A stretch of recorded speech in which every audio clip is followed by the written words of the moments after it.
अस्सलाम वालेकुम प्यारे बच्चों, उम्मीद करता हूँ आप सब खैरियत से होंगे।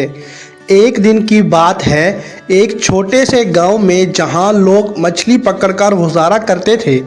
उस गांव में एक आदमी था जिसका नाम साकिब हसन था। साकिब हसन एक मछली पकड़ने वाला था, लेकिन उसका दिल कभी भी किसी मछली को नुकसान पहुंचाने का नहीं था। एक दिन जब साकिब हसन मछली पकड़ने के लिए समंदर के किनारे गया, उसने एक बड़ी और बहुत खूबसूरत मछली को देखा, लेकिन ये मछली अलग थी। उसके पास एक छोटा सा घर था जिसमें वो अकेली रहती थी। साकिब हसन ने देखा कि लोग उस मछली को छोड़ देते हैं क्योंकि वो इतनी अलग दिखती थी। साकिब हसन ने सोचा कि वो इस मछली की मदद करेगा। उसने मछली को पानी से निकाला और उसे अपने घर ले गया।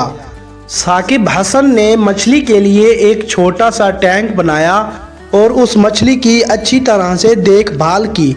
धीरे धीरे उस मछली की खूबसूरती और उसके अच्छे बर्ताव ने पूरे गांव के लोगों का ध्यान खींचा।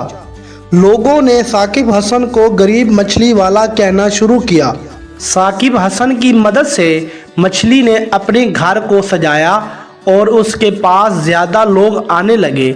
साकिब हसन ने देखा कि लोग मछली को प्यार से संभाल रहे हैं और उसके साथ अच्छे व्यवहार कर रहे हैं। ये देखकर उसका दिल खुश हुआ। उसने समझा कि हर किसी को अच्छे से व्यवहार करने का एहतराम होता है, चाहे वो इंसान हो या मछली। इस कहानी से हमें ये सीख मिलती है कि हर एक चीज़ की अपनी एक अहमियत होती है, चाहे वो कितनी भी छोटी या अलग क्यों ना हो। और अगर हम सब मिलकर मदद करें और प्यार से व्यवहार करें तो हम एक अच्छा और ज़बरदस्त माहौल बना सकते हैं।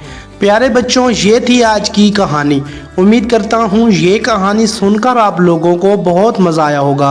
अगर आप लोगों को ये कहानी अच्छी लगी है तो इस कहानी को लाइक करें, शेयर करें और ऐसी मज़े की एनिमेटेड कहानियाँ देखने के लिए इस चैनल को सब्सक्राइब करें। साथ में बेल आइकन को भी प्रेस कर दें ताकि हमारी हर आने वाली न्यू कहानी आप तक सबसे पहले पहुँच सके।